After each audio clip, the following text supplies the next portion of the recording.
Muito bom, meus queridos amigos, a paz a todos que estão acompanhando conosco mais um vídeo, mais um dia abençoado, mais uma palavra de fé para que o Senhor possa dar uma direção para as nossas condutas, os nossos passos, para que os nossos passos venham a estar sempre dirigidos pelo Senhor. Nós temos que recorrer a Ele, que o Senhor Deus, Ele tem muito para nos ensinar.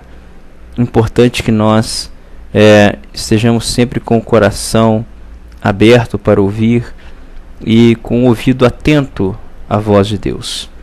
Sobretudo que tenhamos um discernimento entre o que é a voz de Deus e o que é a voz do mundo. Hoje nós vamos falar de um assunto polêmico, mas que não pode deixar de ser abordado.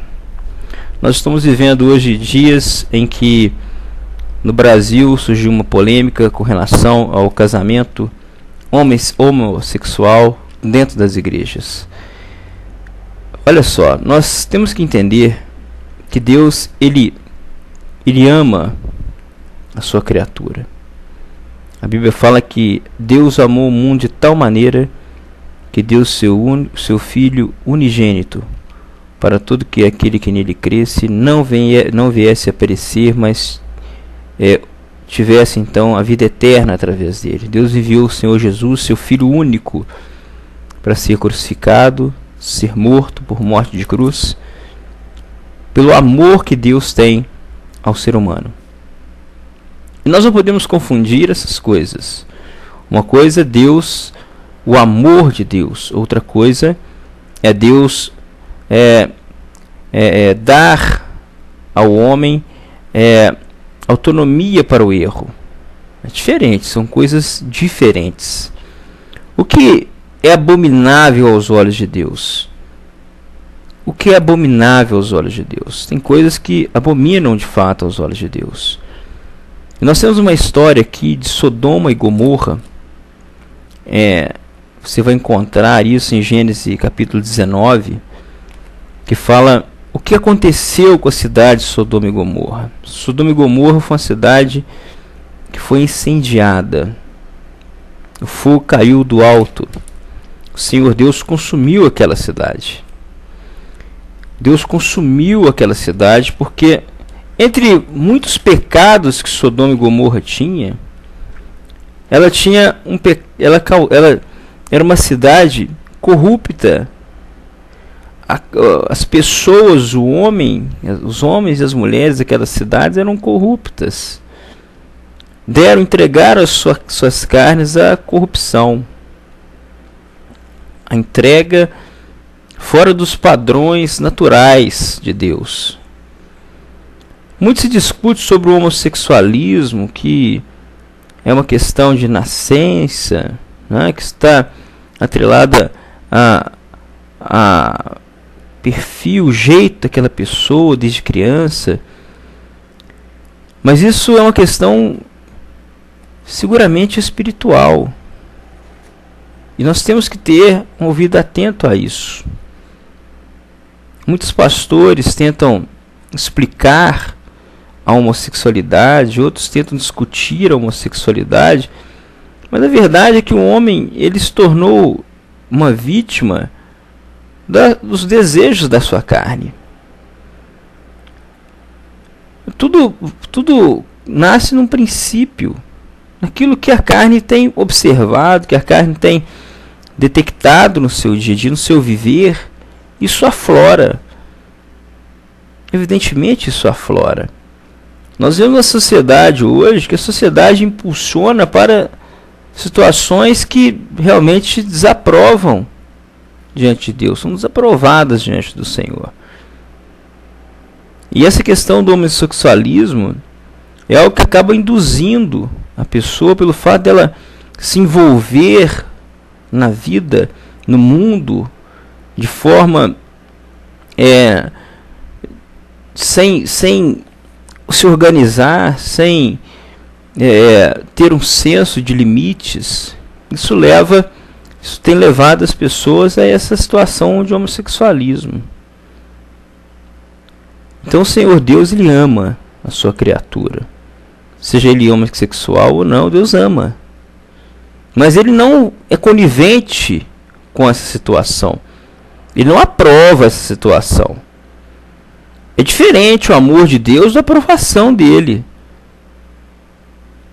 Se nós vamos entender, Davi foi um homem aprovadíssimo por Deus, mas quando Davi pecou com Batseba e matando o marido de Batseba, Deus veementemente desaprovou Davi. Davi pagou um preço alto, mesmo sendo Davi um homem amado por Deus, menino dos olhos do Senhor.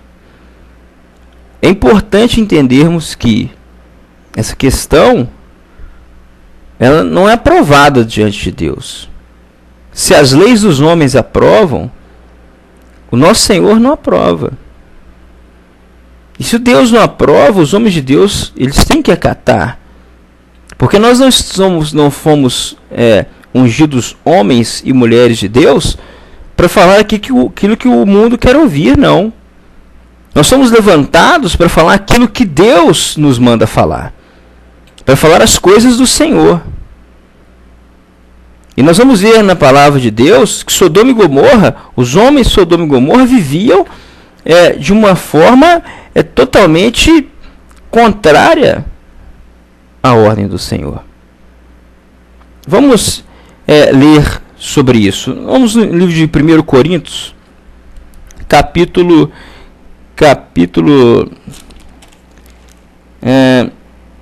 6. Capítulo 6. Olha o que diz. Vamos lá, capítulo 6, versículo 12. Diz que a sensualidade é condenada. Interessante, a sensualidade é condenada, o título. Diz: todas as coisas me são lícitas, mas nem todas as coisas convêm. Todas as coisas me são lícitas, mas eu não me deixarei dominar por nenhuma delas. Os alimentos são para o estômago para os alimentos, mas Deus destruirá tanto este como aquele. Porém o corpo não é para a impureza, mas para o Senhor, e o Senhor para o corpo. Deus ressuscitou o Senhor, e também nos ressuscitará a nós pelo seu poder. Não saibais que o vosso corpo são membros de Cristo? E eu, porventura, tomaria os membros de Cristo e os faria membros de meretriz? Olha que interessante. Olha como que Deus nos mostra a sintonia entre o Criador e a sua criatura. A sintonia entre Deus e o homem que Ele criou. Ele criou o homem para ser um com Deus. Nós vamos ver mais na frente que o homem foi criado para ser um junto com Deus.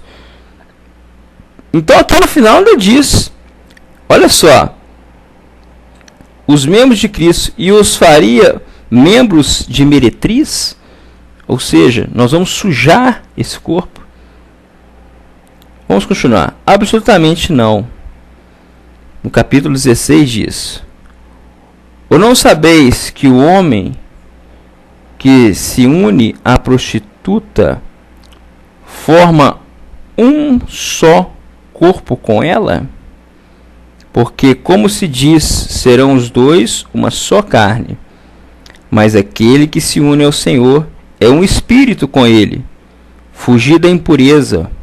Qualquer outro pecado que uma pessoa cometer e é fora do corpo, mas aquele que pratica a imoralidade peca contra o próprio corpo. É interessante isso, porque existe solução. Existe solução. Deus diz o seguinte: vinde como estás. Vinde como estás. Mas a partir do momento que nós temos o conhecimento da verdade de Deus na nossa vida, nós temos que tomar uma posição. Se eu pratico esses atos, eu tenho que deixar de praticar. Mas é difícil. Eu nasci assim, muitas pessoas falam. Recorra ao seu Deus, porque Ele pode tudo. Ele pode mudar essa impureza, digamos assim. Ele pode mudar esse sentimento, Ele pode tirar esse sentimento, esse desejo. Deus pode tudo. Mas é preciso que eu tome uma posição. É preciso que você tome uma posição. É importante entender isso. Deus ama a sua criatura, mas Ele não participa do ato pecaminoso com a sua criatura. Ele abomina. Vamos continuar. Diz o seguinte: acaso não sabeis que o vosso corpo é santuário do Espírito Santo, e que está em vós, o qual tendes da parte de Deus, e que não sois de vós mesmos, porque fostes comprado por preço. Agora, pois, glorifica a Deus no vosso corpo. É bonito isso, né? É muito bonito isso. Glorificar a Deus no nosso corpo. Não deixe que coisas do mundo te engane. Não deixe que palavras enfadonhas te engane. E você, servo de Deus, homem de Deus, pregador da palavra de Deus, não permita que a sua vida, o seu ministério, se renda a essa moda. Volto a dizer, o Senhor ama a sua criatura, mas Ele não participa das falcatruas da carne. Cuidado, você, homem de Deus, que está cego na fé, apoiando esses atos. Cuidado. O tempo está se findando, os dias estão abreviados. E que haja tempo de você se converter. Que haja tempo de você ter consciência da importância que temos diante do nosso Senhor. E da responsabilidade a qual foi outorgada quando você decidiu pregar o Evangelho. Cuidado, porque o Evangelho não é comércio. Cuidado, porque o Evangelho não foi feito para você obter lucros, nem destaques sociais, nem alcançar postos políticos. O Evangelho foi feito para ser pregado, a realidade de Deus para a sua criatura. Quem tem ouvidos, ouça o que o Espírito diz à igreja. Meus amados, eu termino mais uma mensagem, certo de que o Senhor Deus já falou com você através dessa mensagem. Que Deus te abençoe abundantemente. Até a próxima. A paz.